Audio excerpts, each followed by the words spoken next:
आजकल भारत के जुडिशरी और पॉलिटिक्स दोनों ही एक नए मोड़ पर खड़े हैं। एक तरफ former chief justice of India DY Chandrachud पर कुछ लोग एलिगेशंस लगा रहे हैं, उनके डिसीजंस को लेकर, उनके लिबरल स्टैंड को लेकर और उनके दौर के कुछ कंट्रोवर्शियल जजमेंट्स पर भी सवाल उठ रहे हैं। लेकिन वहीं दूसरी तरफ सीजेआई डीवाई चंद्रचूड़ ने एक और बार दिखाया है कि उनका कॉन्स्टिट्यूशनल विजन कितना स्ट्रॉन्ग है, और ये बात उनकी लेटेस्ट रिटन सबमिशन से क्लियर होती है जो उन्होंने पार्लियामेंट जॉइंट कमेटी को दी है regarding the controversial one nation one election proposal. तो क्यों लोगों का मानना है कि अपने ऊपर लगे एलिगेशंस को रिमूव करवाने के लिए फॉर्मर सीजेआई ने करंट रूलिंग गवर्नमेंट को फेवर करने की कोशिश की है, इस वीडियो में हम देखेंगे। अब फॉर्मर सीजेआई चंद्रचूड़ पर लगे एलिगेशंस की बात करें तो उनके रिटायरमेंट के ठीक 2 दिन पहले उन पर ओवर एक्टिविज्म का इल्जाम लगा था, जब उन्होंने मास्टर ऑफ द रोस्टर होने के तहत एक केस में 2 बार स्पेशल बेंचेस बुलाई थी, वो भी हॉलीडे के टाइम। और इसी कंप्लेन के बेसिस पर अब सोर्सेस से सुनने मिला है कि राष्ट्रपति के इंक्वायरी ऑर्डर के बाद अब ये मैटर लॉ मिनिस्ट्री के through DOPT department of personal and training तक पहुंच चुका है। इसका मतलब ये है कि अब इस इशू का फॉर्मल इन्वेस्टिगेशन होगा। सोर्सेस के मुताबिक तो ये भी सुनने मिला है कि ये मामला पार्लियामेंट के मॉनसून सेशन में डिस्कस हो सकता है, पर उसी के साथ 11 जुलाई 2025 को पार्लियामेंट हाउस एनेक्स में एक और इम्पोर्टेंट मीटिंग होने वाली है जिसमें ये प्रपोजल डिस्कस होगा। Constitution 129th amendment bill 2024 and the union territories laws amendment bill 2024।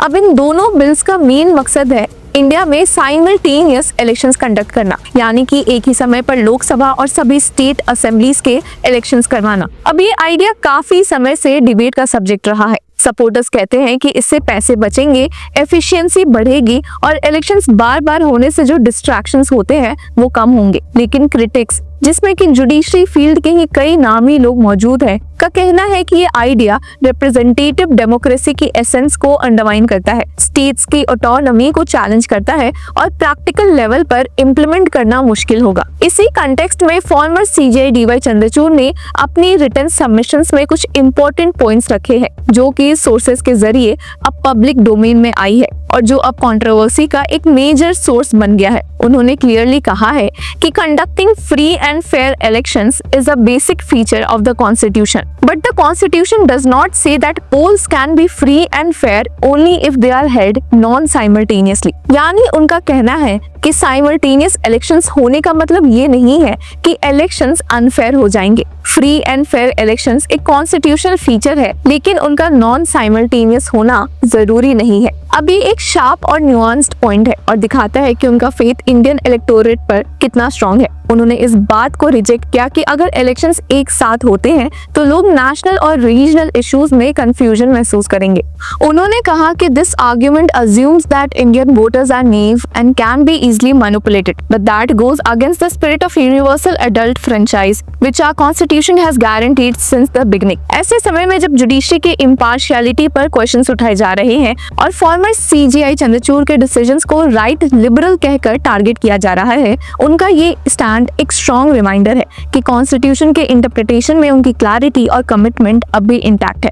वहीं अगर हम दूसरे फॉर्मर सीजेआईज की बात करें तो जस्टिस यूयू ललित ने पहले ही पैनल को बताया था कि ये बिल अगर इस फॉर्म में पास होता है तो सुप्रीम कोर्ट में लीगल चैलेंज नहीं टिक पाएगा। उन्होंने पॉइंट किया कि कुछ स्टेट असेंबलीज के टेन्योर को कट शॉर्ट करना सिर्फ सिंक्रोनाइजेशन के लिए केशव नंदा भारती जजमेंट के बेसिक स्ट्रक्चर डॉक्ट्रिन का वायलेशन हो सकता है। वहीं जस्टिस रंजन गोगोई ने भी वार्निंग दी थी कि इलेक्शन कमीशन को अनरिस्ट्रिक्टेड पावर्स देना साइमल्टेनियस पोल्स के शेड्यूल डिसाइड करने के लिए एक रिस्की मूव हो सकता है। तो क्लियरली सभी फॉर्मर सीजेआईज इस बिल को लेकर एक जैसे नहीं सोच रहे हैं, लेकिन डीवाई चंद्रचूड़ का स्टैंड थोड़ा अलग है। उन्होंने ये नहीं कहा कि बिल परफेक्ट है, बल्कि कहा कि अगर कुछ कंसर्न्स है तो उनको लेजिस्लेटिव रूट से एड्रेस किया जा सकता है। उन्होंने माना कि साइमल्टेनियस इलेक्शन से शायद स्मॉलर या रीजनल पार्टीज मार्जिनलाइज हो सकती है क्योंकि नेशनल पार्टीज के पास ज्यादा रिसोर्सेज होते हैं। लेकिन उन्होंने साथ ही ये भी कहा कि ये इशू इंडिपेंडेंट है, यानी ये प्रॉब्लम तो वैसा भी है चाहे इलेक्शंस एक साथ हो या ना हो। उन्होंने एक और शार्प पॉइंट रखा कि स्टैगर्ड इलेक्शंस, यानी कि हर कुछ महीनों में अलग अलग स्टेट्स में इलेक्शन इलेक्शंस ओरिजिनल कॉन्स्टिट्यूशन का फीचर नहीं था और ना ही वो कोई इम्यूटेबल या परमानेंट फीचर है। इन फैक्ट अगर किसी स्टेट की असेंबली डिसॉल्व होती है तो ये लेजिस्लेशन स्टिल अलाउ करता है कि वहाँ मिड टर्म इलेक्शंस हो, तो लोगों का राइट टू इलेक्ट उनके रिप्रेजेंटेटिव्स वायलेट नहीं होते हैं। अब बात करते हैं जुलाई 11 की क्रूशियल मीटिंग की। इस दिन पैनल सिर्फ जस्टिस चंद्रचूड़ को नहीं सुनेगा, वहां जस्टिस JS खेहर भी होंगे जो जनवरी 2017 से अगस्त 2017 तक CJI रहे थे। इनके अलावा पैनल डॉक्टर EM सुदर्शन नातिचप्पन को भी सुनेगा। ये राज्यसभा के फॉर्मर मेंबर रहे हैं और law and justice standing committee के चेयरमैन भी है। प्लस डॉक्टर वीरप्पा मोइली भी पैनल के सामने अपना व्यू रखेंगे। ये कर्नाटका के फॉर्मर CM और यूनियन मिनिस्टर रहे हैं। ये सब लोग अपने लीगल और पॉलिटिकल एक्सपीरियंसेस के बेस पर पार्लियामेंट को एडवाइस करेंगे कि क्या ये बिल्स एक्सेप्टेबल है या नहीं। चेयरपर्सन PP चौधरी ने ऑलरेडी कई स्टेट्स का टूर किया है। महाराष्ट्र, हिमाचल, पंजाब, हरियाणा, उत्तराखंड और चंडीगढ़ जाके पब्लिक ओपिनियन कलेक्ट किया है। उनका कहना है कि we are committed to transparency. Committee ने डिसाइड किया है कि सभी लैंग्वेजेस में एडवर्टाइजमेंट जाएगी ताकि हर स्टेक होल्डर अपना ओपिनियन दे सके। उन्होंने ये भी अनाउंस किया है कि एक ऑफिशियल वेबसाइट बनाई जा रही है जिसमें QR कोड के थ्रू पब्लिक अपने सजेशंस दे सकती है। अब ये सब काफी डेमोक्रेटिक स्टेप्स है और दिखाता है कि कमेटी चाहती है कि लोगों की आवाज पार्लियामेंट तक पहुंचे। पर अब असली सवाल ये है कि क्या one nation one election feasible है। कई क्रिटिक्स जैसे activist lawyers senior advocate Prashant Bhushan कह चुके हैं कि अनकॉन्स्टिट्यूशनल है और इम्प्रैक्टिकल आइडिया है। उनका कहना है कि फेडरल स्ट्रक्चर खतरे में पड़ जाएगा अगर स्टेट्स की पॉलिटिकल ऑटोनॉमी सैक्रिफाइस कर दी गई सिर्फ यूनिफॉर्मिटी के लिए। On the other hand justice DY Chandrachud का अप्रोच थोड़ा बैलेंस लगता है। वो नीदर आउटराइट अपोज कर रहे हैं ना ब्लाइंड मी सपोर्ट। वो कहते हैं कि अगर वोटर के राइट्स इंटैक्ट है और मिड टर्म इलेक्शंस का ऑप्शन अवेलेबल है तो लीगल बैरियर नहीं बनता।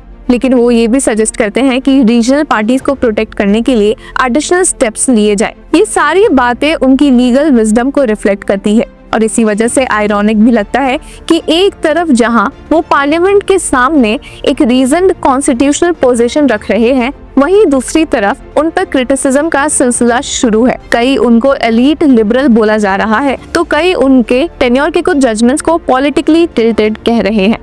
लेकिन ये तो डेमोक्रेसी का एसेंस है। आइडियाज क्लैश करते हैं, ओपिनियंस डिफर करते हैं। जो जरूरी है वो ये है कि जुडिशरी के सीनियर मोस्ट लोग अपने व्यूज ओपन फोरम में रख पा रहे हैं और पार्लियामेंट उनको सुन रहा है। तो अब नजर रहेगी जुलाई 11 की मीटिंग पर। क्या जस्टिस DY चंद्रचूड़ के आर्ग्यूमेंट्स कमेटी को कन्विंस करेंगे? क्या जस्टिस खेहर और वीरप्पा मोइली का व्यू पॉइंट अलाइन करेगा या कन्फ्लिक्ट करेगा? क्या ये प्रपोजल सिर्फ एक पॉलिटिकल स्टंट है या सच में एक एडमिनिस्ट्रेटिव रिफॉर्म बनेगा? और सबसे इम्पोर्टेंट, क्या one nation one election idea लोगों के हक में होगा या लोगों के वोट को डाइल्यूट करेगा? ये सवाल ऐसे ही खड़े रहेंगे। लेकिन एक बात तो क्लियर है, इंडिया का कॉन्स्टिट्यूशनल डिस्कोर्स जिंदा है, इवॉल्व कर रहा है और पब्लिक पार्टिसिपेशन का स्पेस भी बढ़ रहा है और जुडिशरी के सीनियर मोस्ट माइंड्स उसमें अपना योगदान दे रहे हैं डिस्पाइट क्रिटिसिज्म, डिस्पाइट हेडलाइंस। तो व्यूअर्स, आपकी इस मामले में क्या राय है हमें कमेंट सेक्शन में जरूर बताएं और तब तक के लिए कीप फॉलोइंग लॉ चक्रा।